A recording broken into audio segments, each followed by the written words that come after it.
நம்ம வீட்டிலேயே hair smoothening பண்ணுறதுக்கான ஒரு பெஸ்ட்டு பேக் தான் இது. இந்த பேக்கை நம்ம வந்து வீக்லி ஒன்ஸ் ரெகுலராக எடுத்துக்கும்போது, நம்ம ஹேருக்கு என்ன மாரி பெனிஃபிட் குடுக்குது அப்படின்னு பார்த்தீங்கன்னா, ட்ரைனஸ்ஸை நல்லா க்யூர் பண்ணி நல்லா சாஃப்ட்டா மாத்தி குடுக்குது. ஸ்ப்ளிட் எண்ட்ஸ் ப்ராப்ளமும் வரவிடாம தடுக்கிறதுக்கு ரொம்பயுமே எஃபெக்டிவா இருக்குது. ஹாய் ஃப்ரெண்ட்ஸ், வெல்கம் டு முலை சேனல். எல்லாரும் எப்படி இருக்கீங்க? இன்னைக்கு நம்ம சேனலில் வந்து ஒரு ஹேர் பேக் தான் பார்க்க போகிறோம். அந்த ஹேர் பேக்கோட பெனிஃபிட் என்ன அப்படின்னு பார்த்தீங்கன்னா, நம்ம ஹேரை ஸ்மூத்னிங் பண்ணக்கூடிய ஒரு பேக் தான் இது. இந்த பேக்கை நம்ம யூஸ் பண்ணும்போது எவ்வளோ ட்ரையான ஹேராக இருந்தாலும் நல்லா சாஃப்டாக ஸ்மூத்தன் பண்ணி கொடுக்குற ஒரு best pack. Split ends problem இருக்கும் இல்லையா நிறைய பேத்துக்கு, அந்த ஸ்ப்ளிட் எண்ட் ப்ராப்ளம்ஸை க்யூர் பண்ணுறதுக்கான நல்ல பேக் தான் இது. கண்டிப்பாக அது நல்ல ரிசல்ட் கிடைக்கும். நீங்கள் ரெகுலராக ட்ரை பண்ணிக்கிட்டே இருக்கும்போது உங்கள் ஸ்ப்ளிட் எண்ட்ஸ்லாம் பார்த்தீங்கன்னா கம்ப்ளீட்டாக க்யூர் ஆகிடும். ஹேர் நல்லா ஸ்ட்ரைட்டாகவும் ஸ்மூத்தாகவும் மாறிடும்.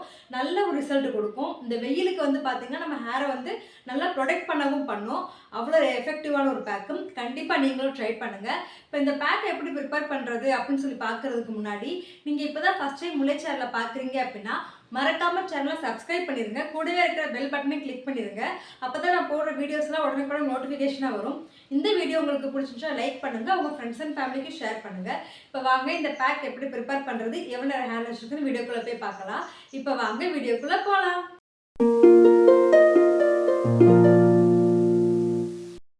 நம்ம ஹேர் பேக்குக்கான ஃபஸ்ட்டு இன்க்ரீடியன்ட் பழைய சாதம். இப்போ அந்த பழைய சாதம் பார்த்திங்கன்னா, நம்ம நாளே சாதம் வச்சுருப்போம் இல்லையா, அதில் நைட்டே தண்ணி ஊற்றி அதை நான் வந்து இப்போ ஹேர் பேக்குக்காக எடுத்திருக்கேன். நம்ம கஞ்சி அதாவது நீங்கள் வந்து இப்போ தான் ஃப்ரெஷ்ஷாக ஆக்கியிருக்கீங்க அப்படின்னாலும் அதையும் கூட எடுத்துக்கலாம். எடுத்துகிட்டு நீங்கள் வந்து இந்த தண்ணிக்கு பதிலாக நீங்கள் வந்து நார்மல் வாட்டர் மிக்ஸ் பண்ணி கூட நம்ம வந்து யூஸ் பண்ணிக்கலாம். இப்போ இதை நான் வந்து ஒரு மிக்ஸி ஜாரில் மாற்றிக்கிறேன். உங்கள் ஹேர் லென்த்துக்கு ஏற்ற அளவு நீங்களும் எடுத்துக்கோங்க. செகண்ட் இன்க்ரீடியன்ட் பனானா, வாழைப்பழம். நல்லா கனிஞ்ச பழமாக எடுத்துக்கணும். கொஞ்சம் லைட்டாக பழுத்த மாதிரி அப்பெல்லாம் எடுத்துக்கணும். நல்லா கனிஞ்ச பழம் தான் நம்ம ஃபேஸ் பேக்குக்கு யூஸ் பண்ணுறோனாலும் சரி, ஹேர் பேக்குக்குனாலும் சரி, நல்லா கனிஞ்ச பழம் தான் நல்ல ரிசல்ட் கொடுக்கும். நான் ஒரு 2 மீடியம் சைஸ் வாழைப்பழம் எடுத்திருக்கேன். நீங்களும் உங்கள் ஹேர் லென்த்துக்கு ஏற்ற மாதிரி நீங்கள் எடுத்துக்கலாம். இதை நான் வந்து குட்டி குட்டியாக கட் பண்ணிவிட்டு இப்போ நான் அதையுமே மிக்ஸி ஜாரில் மாற்றிக்கிறேன். உங்களுக்கு வந்து எந்த வாழைப்பழமாக இருந்தாலும் பரவாயில்ல, நீங்கள் எதை வேணாலும் எடுத்துக்கலாம். இது கூட நான் எடுத்துக்கிட்ட 3வது இன்க்ரீடியன்ட் கர்டு, தயிர் தான் எடுத்திருக்கேன். நீங்கள் வந்து வீட்டிலேயே இருக்கிற தயிர், ஃப்ரெஷ்ஷான தயிர் இருக்குனால நீங்கள் சேர்த்துக்கலாம். ஒரு 3 ஸ்பூன் அளவுக்கு சேர்த்துக்கோங்க. இது கூட லாஸ்ட்டாக ஒரு ஃபுல் எக் எடுத்திருக்கேன். எல்லோ உங்களுக்கு ரொம்ப ஸ்மெல்லு வரும், பிடிக்காது அப்படின்னா நீங்கள் ஒயிட் மட்டும் கூட இது கூட மிக்ஸ் பண்ணிக்கலாம். நான் இன்றைக்கி ஃபுல் எக்காகவே எடுத்துக்கிட்டேன். நான் ஒரு எக்கு தான் எடுத்திருக்கேன், ஃபுல்லாக எடுத்துக்கனால நீங்கள் ஒயிட் மட்டும் எடுக்கிறீங்கன்னா 2 எடுத்துக்கோங்க. இப்போ பார்த்திங்கன்னா எல்லாத்தையும் நல்லா அரைச்சாச்சு. இன்றைக்கி நம்ம ஃபில்ட்ரு பண்ண தேவையில்லை. ஏன்னு பார்த்தீங்கன்னா நல்லா க்ரீமியாக இருக்குது இந்த பேக்கு. இது நம்ம டேரெக்டாகவே ஹேரில் அப்ளை பண்ணலாம். நம்ம ஃபில்ட்ரு பண்ண வேண்டிய அவசியம் இல்லை. எப்பயும் சேர்க்குற மாதிரி ஆயில் சேர்த்துக்கலாம். நான் இன்றைக்கி கேஸ்டர் ஆயில் சேர்த்துருக்கேன். நான் எப்பயும் சொல்கிற மாதிரி ஆயில் சேர்க்குறது சேர்க்காது உங்கள் இஷ்டம், நீங்கள் ஸ்கிப் பண்ணாலும் பண்ணிக்கலாம். இது கூட அடுத்ததாக வந்து பார்த்திங்கன்னா ரோஸ்மெரி எசன்ஸ் ஆயில் சேர்த்துருக்கேன். எதுக்காகன்னு பார்த்தீங்கன்னா, நம்ம எல்லோ பார்ட் சேர்த்துருக்கோம் இல்லையா, அதோடைய ஸ்மெல் வரக்கூடாது அப்படின்றதுக்காகவும் சேர்த்துக்கலாம். இன்னொன்று ரோஸ்மெரி எசன்ஸ் ஆயிலில் எக்கச்சக்கமான பெனிஃபிட் இருக்குது.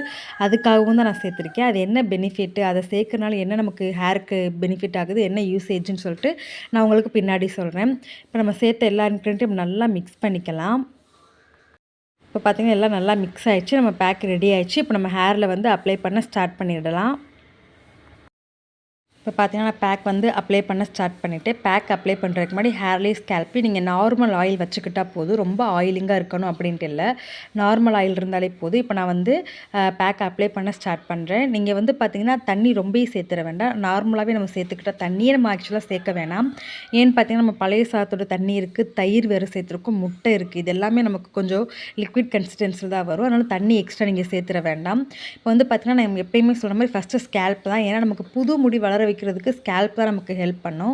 நம்ம ஹேர் லென்த்தில் அப்ளை பண்ணுறதுனால என்ன பெனிஃபிட்னு பார்த்தீங்கன்னா, நம்ம ஹேரோட ஸ்ட்ரக்சரை மாற்றும். மற்றபடி வந்து ஹேர் க்ரோத் ஆகணும்னா நம்ம வந்து ஸ்கேல்பில் தான் அப்ளை பண்ணணும்.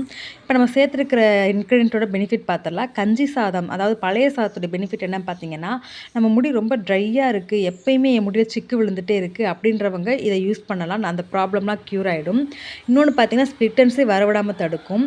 அடுத்து பார்த்தீங்கன்னா பனானா, வாழைப்பழம் சேர்த்துருக்கோம் இல்லையா, அதோடைய பெனிஃபிட் என்ன அப்படின்னு பார்த்தீங்கன்னா, நம்ம முடி நல்லா சாஃப்டாகவும் ஷைனிங்காகவும் மாற்றுறதுக்கு மட்டும் இல்லைங்க, ஹேர் ஃபாலை குறைக்கிறதுக்கும் இது ரொம்பவுமே ஹெல்ப் பண்ணுது. முடி நல்லா அடர்த்தியாக மாற்றவும் இது வந்து நமக்கு ஹெல்ப் பண்ணும்.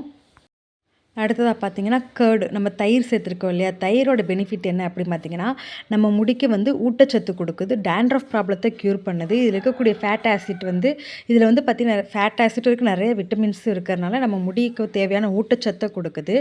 நெக்ஸ்ட்டு பார்த்தீங்கன்னா ரோஸ்மெரி எசன்ஸ் ஆயில். இதில் வந்து ஆன்டி ஆக்சிடென்ட், ஆன்டி மைக்ரோபியல் பண்பெல்லாம் இருக்கிறனால நம்ம முடிக்கு நல்ல ஒரு ரிசல்ட் கொடுக்குது.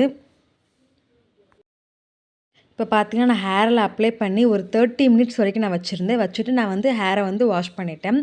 நீங்களும் இந்த மாதிரி இந்த பேக்கை ட்ரை பண்ணும்போது ஒரு நல்ல ரிசல்ட் உங்களுக்கு கொடுக்கும். உங்கள் ஹேர் வந்து பார்த்திங்கன்னா எவ்வளோ ட்ரையாக இருந்தாலும் இதை நீங்கள் ரெகுலராக எடுத்துக்கிட்டே இருக்கும்போது அந்த ட்ரைனஸ்லாம் க்யூர் ஆகி நல்ல சாஃப்டாக மாற்றி கொடுக்கும். நீங்கள் வந்து பார்த்திங்கன்னா உங்கள் தலையில் சிக்கு ப்ராப்ளம் வரவே வராது, நல்ல ஒரு ரிசல்ட் கொடுக்கும். உங்களோட ஹேர் க்ரோத்தையும் வந்து இன்க்ரீஸ் பண்ணும், நல்லா அடர்த்தியாகவும் நீளமாகவும் மாற்றுறதுக்கு ரொம்பவுமே எஃபெக்டிவாக இருக்கும். அதனால் கண்டிப்பாக நீங்களும் இந்த பேக்கை ட்ரை பண்ணுங்கள். ட்ரை பண்ணிட்டு எப்படி இருந்துச்சுன்னு மறக்காமல் எனக்கு கமெண்டில் சொல்லுங்கள். ஸ்ப்ளிட்டன்ஸ் வர இடத்துல நல்லா மெயினாக அப்ளை பண்ணுங்கள், அந்த ப்ராப்ளம்லாம் நல்லா க்யூர் ஆகிடும். நெக்ஸ்ட் ஒரு வீடியோவில் உங்களை மீட் பண்ணுறேன். Bye friends.